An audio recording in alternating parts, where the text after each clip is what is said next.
Welcome to the Motorcraft Quality Parts 25 here at Atlanta Motor Speedway. Race 7 out of 12 in the 2022 season of the Featherlite Cup Series. On the pole for this race is Pit-Boy Flynn, the defending series champion. Second is Big One. Third, Winston Churchill. Fourth, Oak 32 Assassin. And fifth, What If Racing.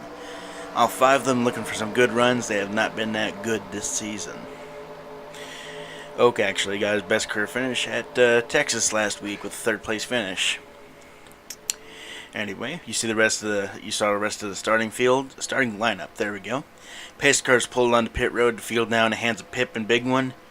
The green flag is going to come out here. He enters the start zone. There it is. We're racing in Atlanta. Him and Big One get a semi-equal jump on the restart. Oak is right behind Big One, so a possibility he could get a push. That is dead wrong, as Pip is able to clear clear Big One and Winston going into the backstretch. But in turn 3, here comes Winston wanting to take the lead. But following Winston is What If Racing to the line. They're 3 wide for this third position. To the line it will be What If leading this lap. As they continue to be 3 wide, Zach 103 TV looking for some good runs this season as well. He got his first top 10 of the season back in Texas. Same with Dale Reynolds. He's looking for his first top 10 of the season this race. The AIM driver makes a move for the third position. His teammate in What If Racing leading laps today. And so far he is doing so in dominating fashion.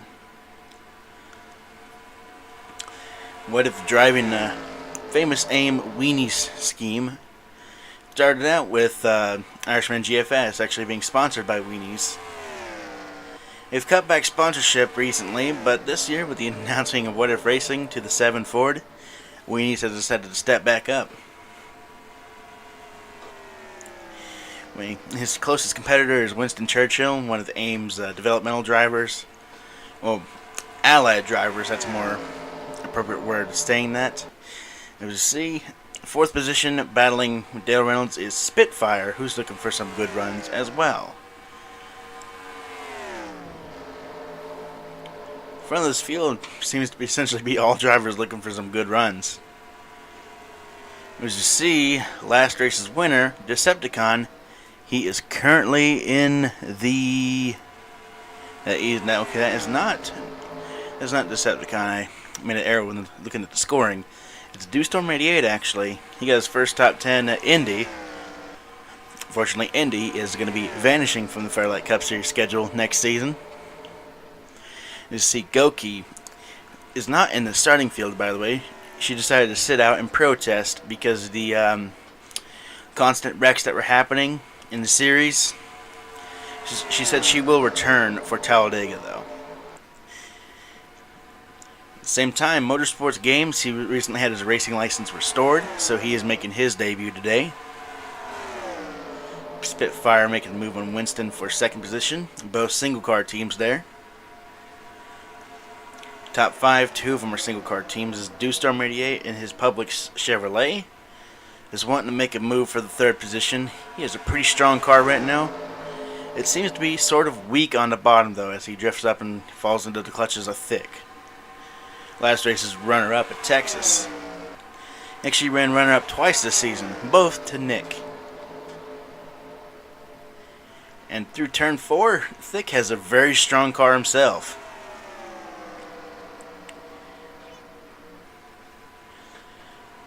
Indeed, a very strong car. He's practically pushing Dewstorm through the turn. That's holding him up, allowing Dale Reynolds to be near him. As you see, that looks like Irishman GFS driving the DeWalt scheme for this week's race. The entirety of AIM, with the exception of What If Racing, they have actually all ran DeWalt schemes this year, save for, I believe, Dale Reynolds is the sole exception. Usually points leader Nick, he is mired back in, I believe that's around the 15th to 20th position. See toward the back. Ooh! Oak turns.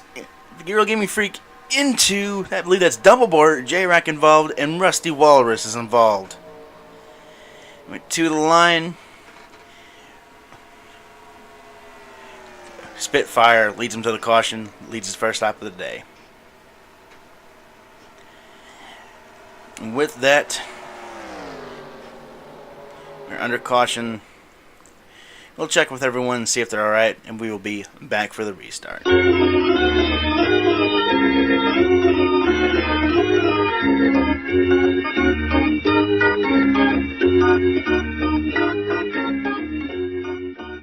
Alright, welcome back. Come to the line. Spitfire will lead his 5th lap of the day. Ooh, so we see Pip is blowing up! His engine is completely let go there. Anyway, we see, Spitfire led his 5th lap of the day, preventing What If from leading his 9th lap of the day.